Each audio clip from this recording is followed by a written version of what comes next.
L'équipe AUC, Jamel Clouch.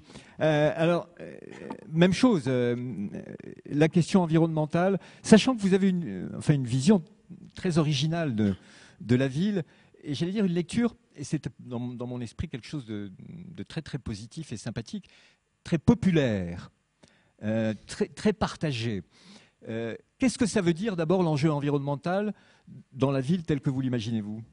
Comment vous le faites rentrer? Moi, je voulais juste rappeler que ça fait 9 mois qu'on travaille. On a travaillé sur 2 sujets. Le sujet du Grand Paris, d'une part, et puis le sujet de la métropole d'après-Kyoto.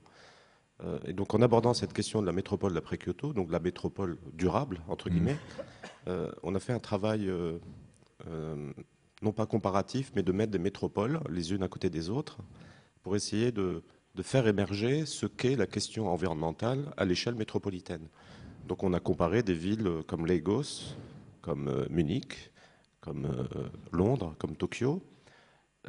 Et finalement, on se dit que de ce travail qui était très riche, je ne vais pas passer beaucoup de temps parce que je pense que c'était un moment éminemment important dans notre travail, est sorti pour nous, on ne peut pas nier la crise environnementale, ce n'est pas moi qui vais la nier aujourd'hui, mais en même temps, moi j'en ai un peu peur parce qu'on a fait aussi un travail pour le Grand Paris sur un timeline historique et j'en ai un peu peur parce que je la vois un peu comme le nouvel hygiénisme. Au 19e siècle, on a eu l'hygiénisme qui a marqué la façon de faire la ville, la façon qui est devenue une sorte de norme qui vient d'en haut et qui a un peu bousculé et transformé nos manières de faire la ville. Donc moi, ce que je veux dire par là, c'est que nous, on a été plutôt des gens qui ont essayé de relativiser la manière de prendre, non pas la crise, parce que la crise, elle est là, mais la manière la posture que l'on prend vis-à-vis de la crise. Bon, ça, c'est une première chose, parce que méthodologique, parce qu'elle me semble éminemment importante. Pas d'impérialisme environnemental, quoi. Pas de normes et pas d'impérialisme environnemental. Et pour ce faire, vous dites populaire, je n'avais jamais pensé à ce mot, mais pourquoi pas. Pour parler de la question environnementale, on a travaillé sur 2 échelles, sur le fait que si on voulait être en alerte avec la crise, la question environnementale, on était aujourd'hui dans l'obligation, à l'échelle de la métropole, de la question métropolitaine, de travailler simultanément à 2 échelles, à l'échelle quasiment de la pratique sociale, de comment on vit un lieu, on vit un espace, donc vraiment des micro-situations. Donc on a travaillé beaucoup avec des situations métropolitaines, et puis une échelle plus grande, plus stratégique, plus structurante. Et si on ne fait pas aujourd'hui l'effort de concilier ces 2 échelles, je pense qu'on retombe dans une autre chose qu'on a pas mal critiquée, mais je pense que toutes les équipes l'ont critiqué, un peu le règne de la planification, ou qu'on peut appeler l'impérialisme du plan ou l'impérialisme de la prospective. Et on sait tous aujourd'hui qu'on est incapable de faire de la prospective. Vous l'avez dit vous-même en introduction, en citant ce site Did You Know, qui dit que d'ici 4 ans, je ne sais plus, il y a un jeune jusqu'à 38 ans fait 15 ou 16 métiers. Emplois, oui, donc voilà. aujourd'hui, comment faire de la prospective alors qu'on en est incapable? Donc pour nous, la crise environnementale, ça apporte un élément nouveau, c'est une rupture méthodologique, mais une rupture très forte. Sinon, on va faire la même chose avec le niveau discours. Alors, ce parti pris, il est extrêmement intéressant, mais je dirais d'un certain point de vue, il est politique. Quelle est sa traduction, moi qui suis l'habitant de votre ville et qui vais m'y déplacer? Où vais-je voir cette présence environnementale qui fait que vous pensez la ville différemment? Comment vous le traduisez objectivement, ça? Partout. C'est-à-dire? Partout. À partir du moment où l'échelle de la situation de l'usage, de la pratique est prise en compte, logiquement, ça devrait se traduire partout. Même le découpage des 4 thèmes que vous nous proposez, environnement, économie, équilibre social et mobilité, moi j'ai du mal à parler de l'un sans parler de l'autre. Ah ben, c'est impossible. Bon. Ils sont liés tous, évidemment. Donc pour nous, cette question environnementale, elle doit se traduire partout. Et nous, très en amont dans notre réflexion, on a affirmé le fait que la question métropolitaine était d'abord une question culturelle. Quand on dit culturelle, c'est quelque chose qui embrasse très largement différentes thématiques de la société. Ça veut dire qu'on ne peut pas faire société sans sur la question du social, du logement, parce qu'on peut le dire, hein, la Mmh. question de l'équilibre social, c'est quand même Bien la sûr. question du logement. Aujourd'hui, il y a une vraie crise du logement. Donc, c'est ça la priorité. Il y a la crise des transports. Je pense que déjà, il y a deux équipes qui en ont très bien parlé, mais je pense qu'on va continuer. Mais il y a une vraie crise du transport. Dès qu'on sort de Paris, on n'est pas bien pour se déplacer. Et je pense que les deux priorités, c'est celle-ci. Enfin, c'est ces deux questions. Comment on fait, on trouve les moyens de trouver du logement pour tout le monde, et comment on fait pour que les déplacements soient plus simples, plus faciles, plus efficaces dans la métropole. Et il y a aussi, qui d'ailleurs est évidemment aussi intimement lié à ces deux chapitres-là, il y a la question de l'économie et de l'équilibre social. L'économie, la crise environnementale est une vraie crise, celle de l'économie, malheureusement aussi, qui d'ailleurs est en train, et est déjà aussi une crise sociale. Donc quand l'équipe Descartes nous disait à l'instant, il faut dans la ville déplacer les lieux du travail, ce qui est aussi une façon de répondre évidemment à la mobilité. Est-ce que l'enjeu économique et l'équilibre social va dépendre aussi de l'inscription de nouveaux sites de travail et de partage dans les murs de la ville? Enfin, en tous les cas, nous, pour la question économique, on a un peu émis d'abord une première hypothèse, c'est que la métropole parisienne était là, elle existait. C'est-à-dire qu'on n'est ni en Chine, ni à Dubaï, ni dans un quelconque pays émergent. 95% de la métropole est là. Donc si on devait poser la question de l'économie, il fallait la poser sur la métropole qu'on appelait la métropole héritée, dont on héritait. Elle était positive, négative, mais on héritait, avec toutes ces idéologies. Quand on est dans Paris, il y a la question patrimoniale qui pèse lourd. Il y a beaucoup d'idéologies qui sont sédimentées dans cette métropole dont on a hérité, sur laquelle il faut agir. Donc aujourd'hui, dans le discours un peu du développement économique métropolitain, on parle beaucoup de clusters. Donc, dont dont on parle beaucoup, qui est le cluster sur le plateau de Saclay, qui est un coup parti, mais qui est aussi une affaire qui a peut-être 30 ans d'âge. Ça fait 30 ans qu'on parle du cluster de Saclay. Nous, ce qu'on dit, donc, c'est des opérations d'intérêt national, donc c'est une sorte d'intérêt national stratégique à vouloir développer des lieux très attractifs, avec beaucoup de valeur économique, ainsi de suite. Nous, on a proposé de faire des micro-OIN, c'est-à-dire des petites opérations d'intérêt national qui peuvent clusteriser, de la même façon que le plateau Saclay, on peut clusteriser, mais clusteriser sur des territoires existants. Donc, par exemple, la plaine Saint-Denis, on sait tous que la plaine Saint-Denis, elle a eu une première phase très tertiaire qui a permis, je pense, à pleine commune de reprendre un peu d'air, un bol d'air en termes de taxes professionnelles, mais en termes urbains, ce n'est pas une réussite. C'est plutôt une zone monofonctionnelle. Je pense qu'aujourd'hui, sur ce territoire, mais comme d'autres, je prends cet exemple, mais ce n'est pas le seul, c'est un territoire qui est mixte, il y a encore des restes d'industrie, il y a du logement ouvrier, il y a des grands ensembles, il y a des autoroutes, c'est le substrat métropolitain le plus banal que l'on retrouve un peu partout, mais qui a des qualités.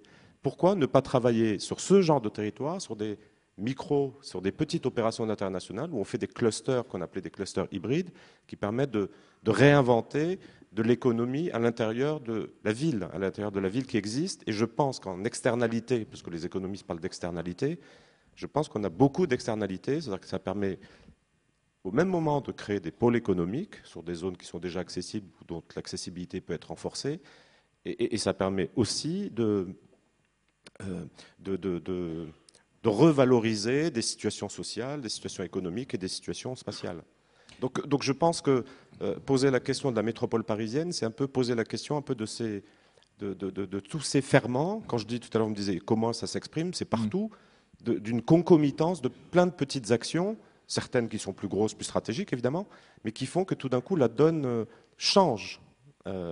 Mais ça impose un changement méthodologique. C'est-à-dire qu'on ne fait plus, il faut sortir de la logique des grandes ZAC ou des grandes opérations d'urbanisme et rentrer dans une logique un peu plus fine, parce qu'on n'a pas pris la mesure du fait que la métropole que l'on veut faire va se faire sur un territoire très largement existant. Mais vous êtes nombreux à considérer que la ville existe et qu'il faut faire avec elle puisqu'elle est là. Et en effet, comment faire abstraction du fait que Paris est là et ô combien là. Néanmoins, pour faire en sorte qu'un signal différent soit envoyé, et notamment la question du travail et de l'économie dans la ville, la question de l'équilibre social qui est évidemment directement lié. Quel type de signaux vous envoyez? Par exemple, prenons des exemples précis. À Grenoble, on a interrogé les citoyens de la ville pour savoir au fond collectivement ce qu'ils vont dire de l'aménagement du centre-ville ou de la récupération des berges du fleuve. Bordeaux, même chose. De plus en plus de villes se tournent vers les habitants et vers les citoyens pour leur demander quelle lecture ils font du projet même de la ville. Est-ce qu'un Grand Paris doit passer par cette forme de consultation, d'interrogation, de prise en compte des demandes ou pas, de votre point de vue? Je pense, enfin, ça doit être construit un peu plus intelligemment que ça. Je pense qu'on ne peut pas poser des questions comme ça, brutes en pomme, à des populations sur un sujet aussi stratégique. Mais je pense qu'on peut. Je pense qu'il y a 10 équipes qui ont travaillé. C'est vrai qu'il y a une masse importante, parce que nous, on a eu la chance de la suivre et de parler entre nous. Il y a une masse importante d'informations. Je pense qu'il faut construire la pédagogie du passage, comment on fait passer les informations qui sont là. Je pense que c'est une chose absolument pas facile. Je pense qu'il ne faut surtout pas aujourd'hui s'amuser à poser des questions à la population. Il faut d'abord instruire une pédagogie du changement. Une fois que cette pédagogie du changement est là, on peut commencer à poser des questions. Vous remarquerez que par rapport à ce qui s'était dit il y a un peu plus d'un mois au 104, il y a une petite dérive là, parce que le discours qu'il y avait entre vous, les architectes, les urbanistes et les élus, c'était justement de prendre en compte ce qui remonte de ceux qui font la ville, de ce qu'ils espèrent, de ce qu'ils souhaitent. Parce qu'après tout, c'est quand même eux qui la font, la ville. Vous la pensez, mais eux, ils la font. Oui. Donc j'ai dit l'inverse. Vous dites pas l'inverse, vous dites méfions-nous un peu quand même. Non, je sais pas, moi non. Je dis absolument pas l'inverse. Je pense que ce que je dis, c'est que le sujet est tellement complexe qu'on ne peut pas poser des questions simples pour faire remonter des réponses pertinentes. C'est tout ce que je dis. Donc je dis, je suis pour, j'ai toujours été pour. Je pense que dans notre façon d'aborder notre travail professionnel en dehors de cette question, on a été toujours très proche un peu de ce qui remontait du terrain, des quartiers, quand on travaille sur les quartiers, sur les grands ensembles, parce que c'est un thème sur lequel nous avons beaucoup travaillé. On est une agence qui est plutôt à l'écoute. Mais à l'écoute, je pense que la question de la concertation et de la participation de la population aux grands projets, en France, on n'a pas de culture. C'est-à-dire que c'est nouveau. Hein. En France, la concertation, elle est devenue obligatoire depuis, je sais pas, 5-6 ans. Il y a des pays qui ont une culture de faire participer les habitants au projet depuis bien, bien longtemps. Donc je pense qu'on est, là encore, au début de la construction de cette démocratie participative. Donc il faut pas. Donc c'est un peu comme l'écologie. Tous les élus s'en ont emparés parce que c'est un phénomène. De toute façon, c'est obligatoire aujourd'hui. Mais je pense qu'il reste à la construire de façon intelligente. La question de la mobilité, qui est une... N'ayez pas peur, non, si c'est... La question de la mobilité, Jamel Clouche, qui est une question, elle aussi, d'une importance considérable. Je pense que c'est une priorité. C'est une vraie priorité parce que, tout le monde l'a dit, hein, des consorts de Paris, donc à Paris, on a ce réseau de métro très dense, des consorts de Paris, on n'est pas très bien.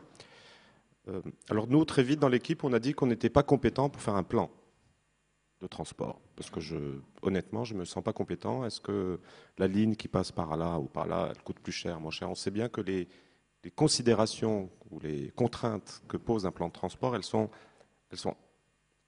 trop complexes et qu'on n'avait pas dans l'équipe quelqu'un qui avait la possibilité de traduire le plan. Par contre, ce qui nous a intéressé, c'était de savoir quelles étaient les conditions pour faire un plan de transport intéressant. Donc nous, dans notre équipe, on a un laboratoire de recherche des architectes urbanistes japonais de l'université d'architecture de Tokyo. Et nous sommes plutôt allés voir à Tokyo qui est une grande métropole, qui est une des rares métropoles avancées, mais qui va dépasser les 20 millions d'ici 2020, qui a eu une politique de transport éminemment ambitieuse, volontariste depuis quelques années. Donc on allait voir Tokyo, et ce qui nous intéressait dans Tokyo, c'était à quel point le transport et la ville étaient mêlés. Et à quel point en France, la culture des entreprises, que ce soit la RATP d'un côté ou SNCF de l'autre, étaient des entreprises qui verrouillaient un peu leur territoire. On fait des belles gares, elles sont des fois belles, des fois non, mais ça veut dire qu'on était dans une culture un peu de chacun chez soi. Et il nous semble, nous en tous les cas, si on veut que ce Grand Paris, cette métropole, commence à dessiner autre chose que des coupures, des murs, comme vous disiez tout à l'heure, mais des murs un peu qui coupent les choses, Tout à l'heure, on a parlé de gouvernance à l'échelle politique. Je pense qu'il y a aussi une gouvernance sur la question de qui gère les lignes de transport. Vous savez que RERB, le chauffeur à la station Gare du Nord, il est SNCF, il change et il y a un chauffeur RATP qui monte. Donc ça, pour moi, ça nous semble totalement... On ne peut pas faire fonctionner une métropole quand on n'arrive même pas à concilier deux acteurs éminemment importants du transport sur ce type de choses. Donc oui, il faut un réseau, oui, il faut repenser la gouvernance, oui, ce réseau doit être maillé. Le transport public, il est sûrement très très écologique, c'est clair, mais je pense qu'on ne va pas quitter la voiture du jour au lendemain. Mais est-ce que la ville du XXIe siècle reste encore une ville pour la voiture, si ce n'est une ville de la voiture ou pas? Je pense que c'est une ville de la mobilité. C'est pas une ville de la voiture, je ne pense pas, ça c'était la ville qui est déjà passée, mais c'est une ville où la voiture va encore exister, la voiture électrique, on va probablement inventer... Nous on a fait un travail on a répertorié tous les projets industriels de voitures électriques dans le monde. Il y a plus de 300 projets industriels sérieux, donc financés, hein, avec des milliards de dollars derrière, qui sont en cours de développement. C'est-à-dire que dans 3 ans, sur le marché, vous avez plus de 250 marques de voitures électriques qui sont sur le marché. Donc nous, ce que l'on dit, c'est qu'on ne dit pas que la ville de demain est une ville de la voiture. Ce que l'on dit, c'est que si politiquement on ne s'empare pas de cette question, eh ben, la voiture électrique sera la même, mais sauf qu'elle est électrique. Alors même que si on s'empare de cette question et on dit que dans les transports, la voiture électrique est un vecteur non négligeable, je pense que ça peut nous amener à repenser la rue, repenser les routes, repenser la ville, parce qu'une voiture électrique, ça ne pollue pas, même s'il y a encore des problèmes sur les batteries, évidemment. Hein. Je ne dis pas que c'est 100% une réponse. Ça fait moins de bruit. Et tout d'un coup, moi qui habite sur des grands boulevards, aujourd'hui il y a la question de la pollution du bruit. Demain, on peut imaginer que l'avènement de moyens de locomotion, y compris individuels, non polluants, avec moins de bruit, nous permet de retrouver une ville agglomérée. Parce que ça, c'était une de nos réflexions, c'est de retrouver l'agglomération de la ville. C'est-à-dire que les choses se remettent ensemble. Parce que depuis 50 ans, les choses s'espacent. Les choses, dès qu'il y a une gare, le premier bâtiment, il est à 100 mètres. Dès qu'il y a une autoroute, il faut se reculer de 100 mètres. Donc ça crée une sorte de ville. Elle devient diffuse, pas parce qu'on le veut, elle devient diffuse parce qu'il y a des lois qui nous obligent à repousser les choses et que tout d'un coup, on est dans un urbanisme un peu délité. Et je pense que la crise environnementale peut nous permettre de retrouver, non pas la densité, parce que je n'ai pas envie d'utiliser le mot de densité, mais l'agglomération des choses. C'est-à-dire que tout d'un coup, on retrouve la qualité de la ville européenne, quoi, mais construite autrement sur des modalités contemporaines. Alors vous dites la ville agglomérée, je ne sais plus quelle équipe, mais il me semble bien que c'est l'atelier Porzampar qui pose une question que je trouve extraordinaire, à un moment donné, qui se demande si la ville même sert encore à quelque chose. Est-ce que la ville, est-ce qu'elle a encore une raison d'exister? La ville agglomérée que vous évoquez à l'instant, est-ce qu'elle va résister, elle aussi, aux nouvelles technologies, au nombre de messages qui, via les réseaux, ne cessent d'augmenter et qui permettent à chacun d'entre nous, où que nous soyons, de nous connecter au reste? Et donc, au fond, peut-être aussi physiquement de modifier l'espace de la ville. Est-ce que la ville agglomérée peut résister à cette évolution technologique? Je pense que l'histoire de la ville nous a montré que les villes historiques ont été les villes les plus flexibles. Quand on se balade aujourd'hui dans le cœur de Paris, même l'haussmannien, tout, est d'une flexibilité extrême. C'est-à-dire qu'on peut y habiter, on peut y faire un loft, il y a des cabinets d'avocats, il y a un médecin, il y a toutes sortes de choses qui se passent dans le tissu aggloméré. Donc, quand on se promène à Tokyo, qui est une ville aussi très très hybride, très très informelle, on voit bien que c'est une ville qui arrive à s'adapter à toutes les mutations technologiques jour par jour. Donc, et nous, quand on introduit cette idée de rentrer par la micro-situation, c'est très évidemment pour répondre à votre question de comment, en même temps, penser la ville de demain et sans être un prospectiviste ou un planificateur, et la doter d'un maximum de flexibilité, parce qu'on ne sait pas très bien ce qui va se passer demain. On ne sait pas très bien ce que va donner cette crise financière. Personne ne sait. Si elle va durer 2 ans, 5 ans, 10 ans, ou si on aura des crises financières tous les 5 ans. Personne ne sait. Donc notre seule responsabilité, c'est de créer, de réfléchir à la ville qui est capable de s'adapter, capable de prendre.